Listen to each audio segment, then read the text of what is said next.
Hey guys, what is up? It is Bib07 here again, and welcome to another RuneScape 3 vlog here today.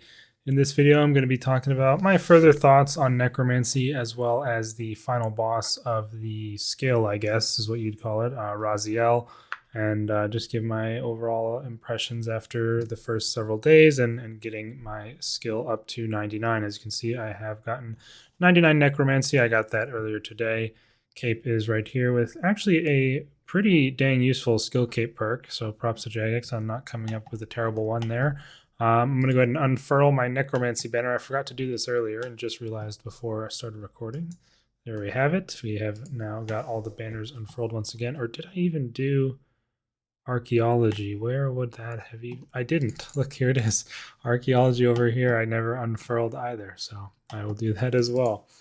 But yeah, that is all 99s once again. I can re-enter the max guild and teleport here for the GE and stuff. So pretty happy to get that out of the way. And yeah, as far as my experience with the bosses goes, her mod, I just got done doing an hour of speed kill attempts, which was actually pretty fun. I ended up getting a 13.2 second kill as my best time, which I'm pretty happy with. I don't think I could get a better kill time than that with the strategy I was using. And I don't really know if there's any better strategies out there. I just sort of came up with something on my own and went with it. And, 13.2 is pretty good for 200k damage, I would say. So pretty happy with that. I've got 19 Hermetic plates on the collection log. You need 29 to make all of the armor sets. So I'm still 10 off of that. It's a 1 in 10 drop rate, so I'm pretty much on rate there. And would need to do like another 100 kills before I would hope to be done with him. But of course, still has the pet. Not sure how rare that is. I've seen some people get it, but not a ton. So probably a pretty decently rare drop. As far as Raziel goes, I have killed him 27 times with my fastest kill being 1 minute 43 seconds, which is not that good compared to some of the what some other people are getting. People are getting just under 1 minute kills at the very fastest, so that's pretty good. But like, I would like to get somewhere around a minute and a half if I were to improve this. The under 1 minute kills, I don't really understand how they're doing it. Like, I've tried their method and rotation with a Reaver and stuff, and I either just die or I don't deal near as much damage as they do. I think it might be because I'm missing the Undead Slayer sigil, because this lasts for 10.2 seconds and gives 15% increased damage. So I feel like that could be a pretty big difference maker in the damage there, maybe.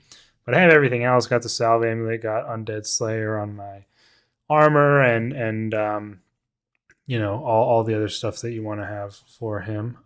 So I've done 27 kills. I actually got a drop, luckily enough, which I was really happy to get. The Soulbound Lantern, one of the best drops as well. The weapons are obviously going to be more expensive than the armor pieces. However, the Omni Guard is worth more.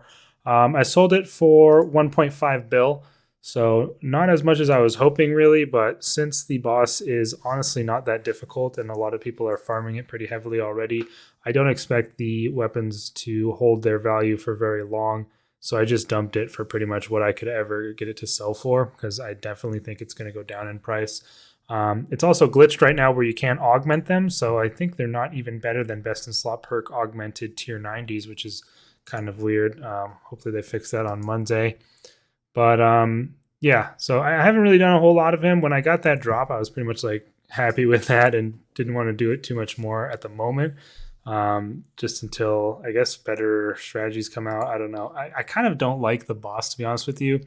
And oh yeah, so just as before I get into other thoughts, getting that drop, which is, I kind of wanted to do him until I got a drop, because getting a drop from him basically recouped all my money that I spent on getting my Necromancy up.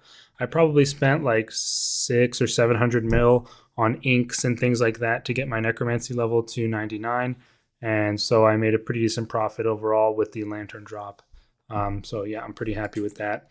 And yeah, definitely the best XP, if you don't know, is doing the rituals after level 90, because with the attraction glyphs, if you have above 500% soul attraction, you can get really, really good XP per hour. But you do have to focus and do all of the events that pop up, which is something I'll get into in a little bit here. But first, let's talk about the boss, I think. So Raziel It was kind of just like an underwhelming boss fight, especially in the quest. In the quest, there's a story mode version that you fight, which has half HP and probably deals like half the damage of the normal mode version.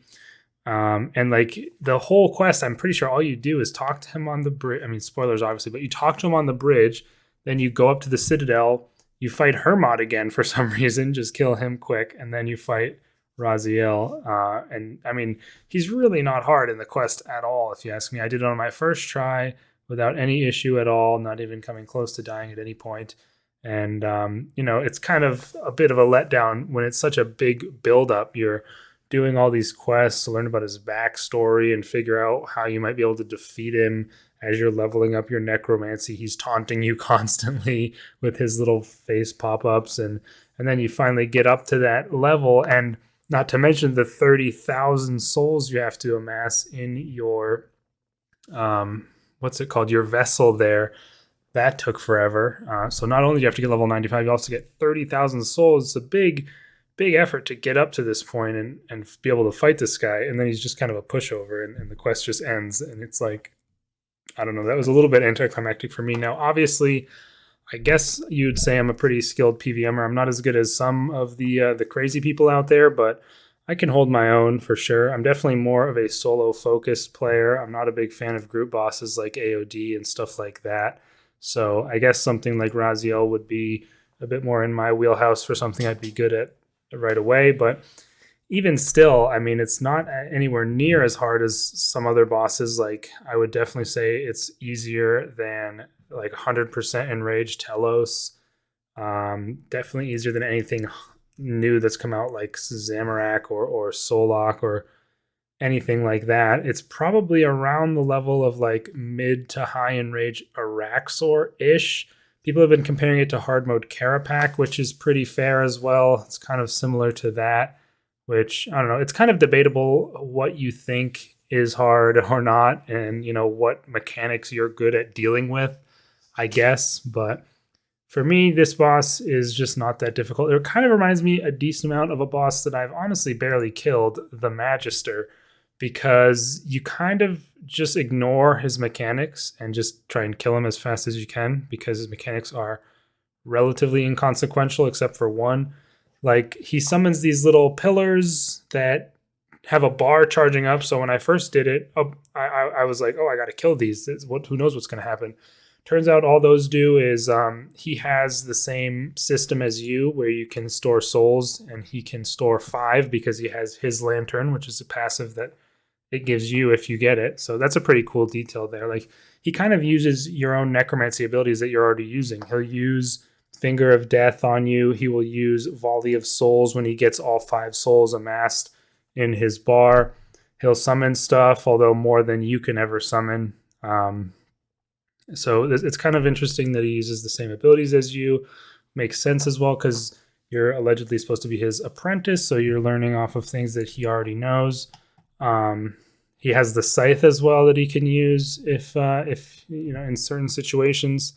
So it's pretty cool thematically that's how he works.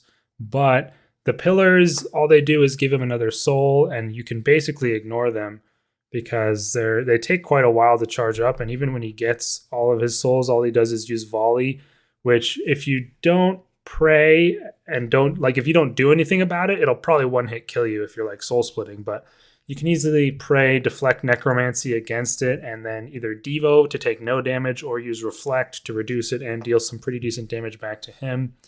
And that's like the only mechanic you really have to worry about and deal with, aside from the last phase, because the rest of them are barely even mechanics. I mean, he has some announcement when he's going to use Finger of Death, and that can be probably good for a res if you need it. But pretty much all I was doing was just eating food through all the mechanics, because for some reason he really, really often turns off your prayer if you're trying to use Deflect Necromancy, which is super annoying. So a lot of people just soul split and just deal with it like that and just eat a lot of food. Probably that's what I was doing. But if the people who are getting the super, super fast kills have like Guthix Restores or Guthix Brews or whatever they are, and Jellyfish and stuff, so they just shovel those down without losing any adrenaline. But Yeah, there's the Finger of Death that he announces, the Volley of Souls, and then occasionally he'll like jump on top of you and then stun you for a second and then use the Scythe ability on you, which doesn't really do that much damage, so you can just like freedom the stun and run away. So those are like his three main ones aside from the pillars that he summons, and then he just has like normal autos, and then also he'll of course summon his minions, which generally you can just run away from and run around, and they're not that dangerous at all. And then in his third phase, he also has the same special attack as Taraket from Elite Dungeon 3, the wall of souls that appear and slowly move towards you, which is super easy to avoid in this fight, just like it is in the Taraket fight. Kind of a lame reused mechanic there. And one really annoying thing about him is if you get within like 2 tiles of him, he'll freak out and jump away and summon more minions. It's really annoying mechanic. I don't know why they incorporated that, because obviously you can't use your Spectral Scythe in there at all because of that. I don't know if that would be worth using for single target or not, but you don't even have the opportunity to do so, because if you try, he will just jump away and summon more minions. So it's like doubly punishing if you try that at all.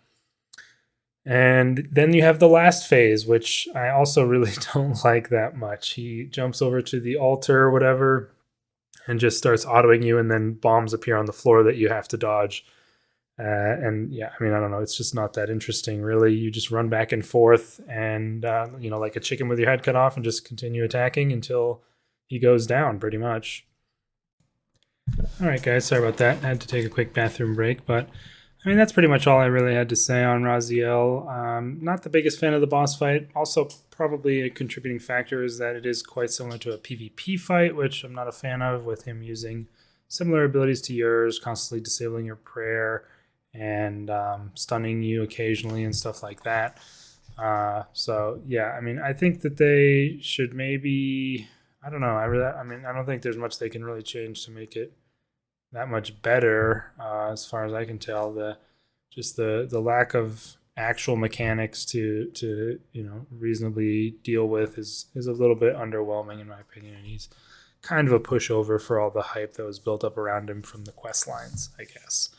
And as for other things, I haven't really done any other bosses with Necromancy, but from my experience at Raziel, I kind of don't want to, just because of how many boosts you have for Raziel, like the Salve Amulet, which is 20% damage, the Undead Slayer, which I think is 7 or 8%, and then obviously people are using the Undead Sigil. Just so many boosts there, and then I was still struggling to have a good amount of DPS after your initial burst combo.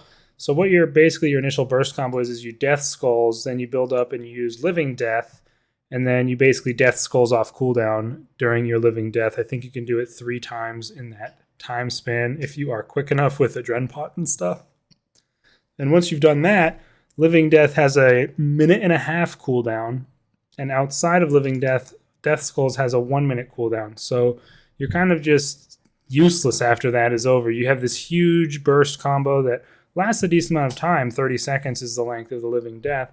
But after that, I mean, you're basically just stuck with doing basics and, doing soul stacks and then volleys and the occasional Finger of Death, with obviously your conjures running the majority of the time. Although I don't think the zombie's really worth resummoning after the start of the fight. It is a little bit annoying managing the conjures as well.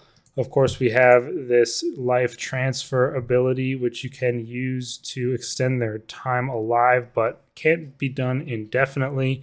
So you'll, in a longer fight, I know people who are doing the speed kills at Raziel wouldn't have to use this, but at a longer fight, you'd have to be resummoning them quite often, and it's just an ability that summons them. Doesn't use any Adren, for this guy, it doesn't use any Adren. It uses Adren for the ghost, and the zombie uses a ton of Adren. But for like an example of the zombie or the warrior, it doesn't give you any Adren either. So it's just, I don't know, it just feels kind of bad resummoning them, if that makes any sense at all. I'm not sure how I feel about this new approach to abilities because there's only these 3 abilities that generate you adrenaline. I feel like I'm pretty adrenaline starved in general when using Necromancy because if you don't have Necrosis stacks, Finger of Death just takes your entire adrenaline bar.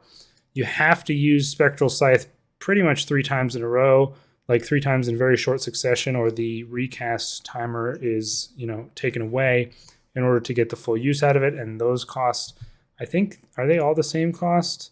No, the other ones cost like 20 or 30 adrenaline each. So that's a lot of adrenaline gone there. Obviously, Death Skulls, as long as you have the Zuck Cape, costs 60%, but some is saved from your, conservation of energy, vigor passive and stuff. But then, of course, Living Death is an ultimate, takes 100%. And then if you're, God forbid, you're having to resummon your conjures, the Vengeful Ghost is 30% to summon and 70% to command. And then the Zombie, which I don't think you'd really resummon in a single target fight, is 50% to summon.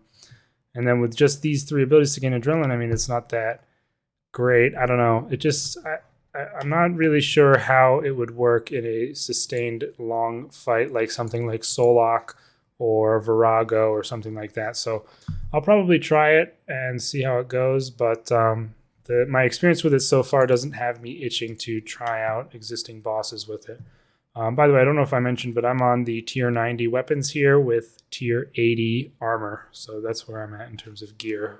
Probably forgot to mention that at the beginning, but yeah, I mean, I guess that's pretty much all my thoughts on it as a combat style. I am kind of iffy on it. I'm not super excited to bring it to other places or even continue killing Raziel just because of the way it is with a super big burst and then a long downtime where you don't really do much.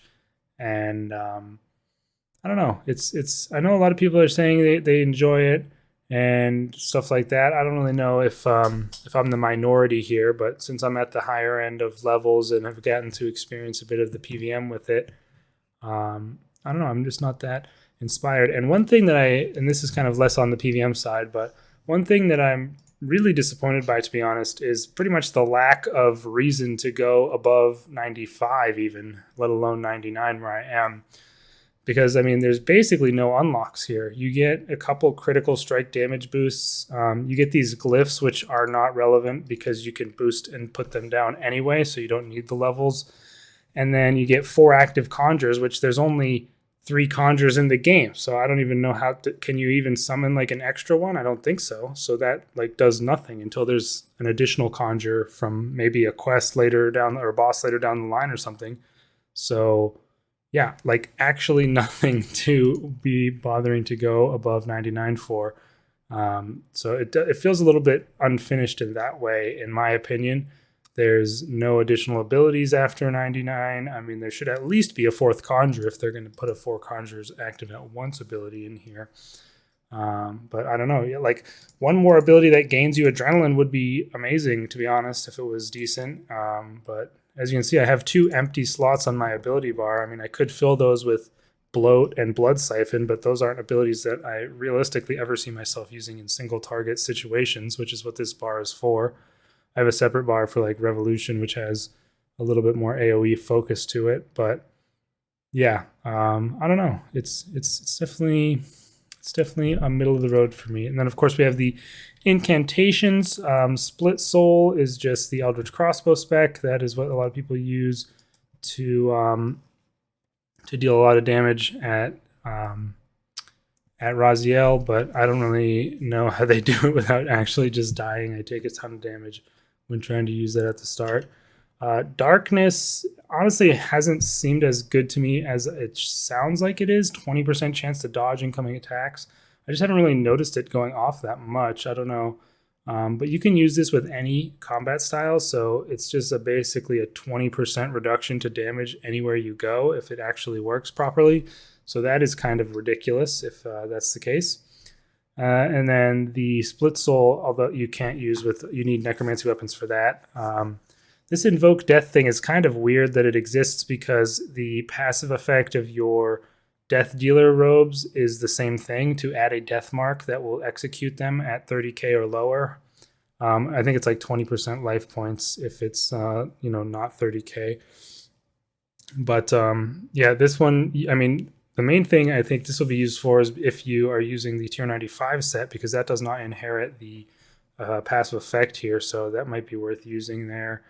Greater Bone Shield is pretty, whatever. It's bugged right now where it doesn't allow you to get a full length barricade with Turtling 4 and all the perks available. So they need to fix that. But it does what it says. You use shield abilities without a shield, and they're a little bit less effective, and also cost Necromancy runes. But I mean, it's a cool idea. Threads of Fate I've never used. I don't know if that'll be useful for anything, but yeah. That's pretty much it. And now let's talk a little bit about the rituals. Now, the rituals are actually the best XP for Necromancy post 90, and maybe even a little bit before 90, which I was not expecting, to be honest with you. But whenever people found out how good the events were at the higher soul attraction levels, they found out that it is way better XP to just spam these rituals and do it. So most people are doing this one, the Powerful Essence Ritual, with 3 attraction runes, which gives you 550% soul attraction. Now, I think with the cape, if I added a speed, I know a lot of people are doing the speed 2 glyph added on. Does it? It does increase it to 610. So I think some people are maybe swapping out one of these attraction glyphs for a multiply or something to get more money from the essence. I don't know 100%. It's basically as long as you're above 500%, I think is the maximum amount to get all of the events to spawn. But I'm not really a big fan of the event spawning ritual training method for a few reasons. First of all, I'm pretty disappointed at how the events pan out at the higher soul attraction levels, because when I first came here and I was looking at everything and checking it out, I saw up here this bar goes up from low, medium, high, extreme, and dangerous. So when I saw that there was dangerous level, and also importantly, couple that with the fact that in the glyphs there is the what's it called? Protection glyphs, which decrease your soul attraction. These two things combined made me think, and I think this is pretty reasonable to think, oh God, if you actually get to the higher levels of rituals, your soul attraction is going to go up, and potentially there's going to be things that can maybe kill you or, I don't know, ruin your ritual in some way and make you waste supplies. I'm kind of excited to see what those are like. So I was continually looking at every time my soul attraction went up, I was like, okay, is something new going to happen here? And new things do happen. There's additional events that get added to after each level of 100% up to 500, but there's nothing dangerous at all. There is literally no reason in the world to ever use any of these protection glyphs. And I think Jagex mentioned that they were supposed to be useful before because they were actually going to have some sort of detrimental effect to high soul attraction, but they ended up not doing it for whatever reason, and they forgot or didn't have time to take out these protection glyphs. And I mean, that's just kind of disappointing because it definitely set up a false expectation for me when I was getting into these. But I guess that's a little more of a minor thing, but I think speaks to the opportunity they missed out on with these rituals a little bit. And then the other reason that these are terrible and really annoying to do is the force walk tiles. Every single one of these here is a force walk. So let's see. Okay, obviously, I can stand on it. So a lot of the time when you'll be trying to do something, like say there's a something over there that I want to go do because it's an event. I click over there and let's see what happens. Okay, this time I got over there fine. But sometimes, let's see if it happens on the way back. Sometimes you won't. And often actually it happens when you're trying to go somewhere rather than just walk. I don't know if it's like RNG or how it works, but sometimes you'll just not go there. And it happens all the time when trying to go for the events. And then God forbid, like you misclick one of the events and you end up on here. If you're trying to do the Soul Storm and you're actually on top of the thing for a second, it just completely bugs out. It's of course failing to happen when I'm trying to show this on video, but it is something that happens more often than you'd think. Especially, I mean, if you do the rituals and try to go for the events, you will notice it's happening all the time. It's super annoying. And I mean, I just don't see any reason for these to be force walk tiles at all. I guess, because so people can't drop stuff on them to grief people who are, doing the rituals. But I don't know, figure out some other way around that, because it's so annoying when you are trying to go for the events and you get stopped by a force walk for no reason. And yeah, they need to fix that. Also, one of the events, the Shambling Horror, is extremely annoying because it moves fast and is difficult to click on.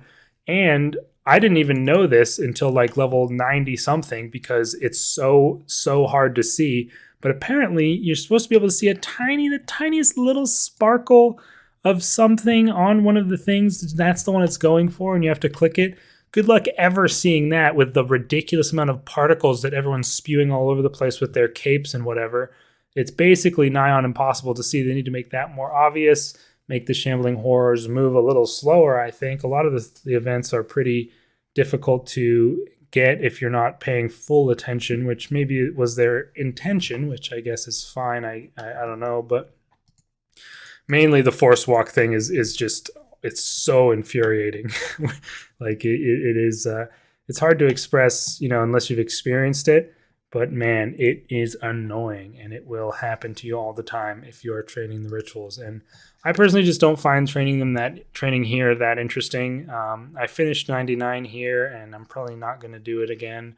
I'm definitely not going for 120. Like I said, there's no real incentive to do so aside from potentially increased damage in Necromancy. I don't really know how that works. I know your accuracy is certainly affected, which does impact your damage. But if I'm 100% accurate against something and I get my Necromancy up to 120, am I going to do more damage to it? I'm not 100% sure on that. But I'm absolutely just stopping here. Right? With Archaeology, I didn't even get 120 on that either on this account. Of course, I got 200 mil on my hardcore, but there's just no incentive to do so. I don't see any reason to go for it myself. So anything else? I think another thing that kind of points to the skill being kind of half finished is the fact that there are only 2 task sets. Obviously, we know all of the other task sets have easy, medium, hard. There's easy City of and medium City of but there's no hard or elite yet, despite there being an achievement item for your pocket slot. That is kind of indicative, like half the achievement sets are out, and the skill doesn't have any unlocks past 99. Whereas the other achievement sets, I don't know. I feel like they didn't quite get all the stuff into it that they wanted, perhaps. It kind of feels like, and I've said this to a few of my friends, this kind of feels like if Archaeology would have come out with 2 or 3 dig sites, and that was it. There's only these 2 bosses. There's not, like, the fact that there's no like Slayer, at least one new Slayer mob. It's a new combat style. How are you not gonna have like one new Slayer mob or so in a cave here in the city somewhere? The ghost trolls don't count, so don't bring those up. But it's kind of hard to, because I know I really sound pretty negative in this video and I'm criticizing a lot of stuff, but I still think it's a fun skill and it's a good release. I just think that it's not as good as it could be in a lot of respects, and could definitely be improved in many ways, which I hope they do in the coming weeks as they implement feedback. The city itself is pretty cool, looks nice, and it does it does its job. There's not a whole lot of incentive to explore around it much. Pretty much once you've done quests in here, you're just sitting at the ritual spot for the rest of your life and doing that. But as far as the quests go, they were all pretty good. I liked most of the quests. The final one was a little bit lame. As I said, you kind of just fight Raziel and that's it. But the other quests were all good and enjoyable. A lot of people are absolutely pitching a fit over getting the drumsticks from Hermod or whatever his name is, which is kind of funny to me. I mean, it's not that big of a deal. I don't think. I don't know. I didn't realize how sensitive questers would be in that respect. But yeah, that's pretty much all I had to say for this video, you guys. I guess that's my thoughts post 99 Necromancy. I don't really think I'm gonna make a guide for Raziel because I don't really know what I'm doing there either. I don't know of the best maybe strategies, if there are any. It just seems like basically go and and just deal damage as much as you can and ignore all the mechanics is the go-to method at this point. But yeah, you guys can let me know your thoughts in the comments. How do you like the skill? Are you 99 yet? What have you done with it so far? Done any of the old bosses with the skill at all? I did a 100% Telos skill to unlock my tier 90 weapons, which was okay. It was pretty easy. I kind of want to go. I'm definitely going to do some do-over or Solok rather. I'm going to try that out with my friend tomorrow, I think. And yeah, I don't know. I'm not like done with it completely, but I'm definitely done training it with rituals. I'm not going to do that anymore. And I haven't even started it on my Iron Man, which will be a completely different journey and experience, having to gather all those inks myself. But I'm kind of looking forward to it on there. Again, let me know your thoughts in the comments. How did you feel about Necromancy? I did a little poll asking people if you thought it was better, worse, or the same as Archaeology. And the results kind of surprised me, to be honest with you. Let me check them currently. Yeah, so 33% said it was better than Archaeology, 42% said it was worse, and 25% said it was the same. I would definitely say, for me, it's worse than Archaeology. I was just surprised that 33% of people said that it was better. I just can't see that. I can see, kind of the logic of it being the same, but just definitely couldn't be better, man. I mean, maybe if Vorkath also came out with this, or just something a little bit. It's just missing that little something extra, and also unlocks past 99. I guess, I don't know. Also, one last thing. I know I've complained a lot, but isn't that kind of my shtick on this channel? That's what I do. The rituals are kind of boring. I mean, there's not doing them. Well, doing them is kind of boring too, but like what they do is like just kind of lame. There's not that much you can do with them. I thought there would be more diverse rituals. There's basically the ones that you can get souls from to the Well of Souls, the ones that let you get necroplasm for inks, which aren't that important, the ones that let you make upgrade materials for your gear, and then the ones that let you convert pure essence into impure essence. That's it. And they just have higher levels of those. So it's not that interesting, really. I mean, there's no interaction with the rest of the game in almost any respect of Necromancy. Like, there's nothing you can bring here and use elsewhere in the game. You can only make the only item you can even bring here from elsewhere that's like a consumable is pure essence. Obviously you need like subjugation and stuff for the gear upgrades, but other than that, I mean, the necroplasm is, how do you even get you get that from its own weak necroplasm. So yeah, I feel like there could have been more with the rituals. Also interesting to note is you still get talent points after buying all the talents. So that, there's, I guess there might be additional ones added in the future, who knows. But I like how they said pre-release that you weren't going to have all of them unlocked as you leveled, but you would get them eventually. You really don't need that much XP for all the talent points. So I had everything unlocked permanently as I leveled up. The main gate from these were the souls, because you had to grind so long to get them. It's a crazy jump from 8.5k to 35k between 6 and 7, which I think is a bit ridiculous. And needing 30k for the final quest was an absolutely brutal endeavor, in my opinion. But either way, I'm going to shut up now. I know this is a long, rambling video, and I complained about a bunch of stuff, so feel free to refute any of my points in the comments. Let me know your thoughts on the skill. Do you enjoy it? I definitely enjoy it. I enjoyed it. But now that I'm here at the end of kind of the road, almost, I mean, I didn't get 120, but I'm at the end of my road, I definitely feel a little bit let down, a little bit dissatisfied overall. So again, let me know what you guys think, and I'll see you in the next video. Peace out.